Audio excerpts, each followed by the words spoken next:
कंधकोट, शिकारपुर, खानपुर, करमपुर, घोसपुर, कंधकोट, तंगवाणी, बख्शापुर, कश्मोर समेत पंजाब बलोचिस्तान कैपीके खे ॻंढींदड़ उनड़ खां करमपुर ताईं मेन लिंक रोड ताज़नि बरसातनि सबबि हंधा हंधा उखड़ी वियो।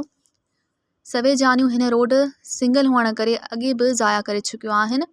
हिन रोड खे ठहंदे 3 महीना बि मस थिया आहिनि। कंधकोट खां शिकारपुर इंडस हाईवे रोड ठेकेदारनि लाइ सोनी कुकड़ बणिजी वई। करोड़ रुपया करप्शन जे वर चढ़ी विया। रोड ते नाक़स मटीरियल इस्तेमाल करे क़ौमी ख़ज़ाने खे नुक़सान पहुचाइण सां गॾोगॾु सनन लापरवाही सबबि रोड ते रोज़ हादसा पेश अची रहिया आहिनि, जंहिंमें क़ीमती इंसानी जानियूं ज़ाया थी रहियूं आहिनि ऐं माली नुक़सान पिणु थी रहियो आहे, जंहिंजा ज़िम्मेवार रोड्स खाते जा अमलदारी ठेकेदार आहिनि।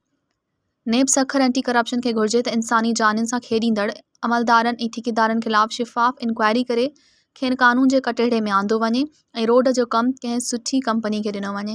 मज़ीद ख़बरनि ऐं तफ़सीलात लाइ विज़िट कयो असांजी वेबसाइट www.awamiNewsHD.com ऐं ॾिसंदा रहो अवामी न्यूज़ HD।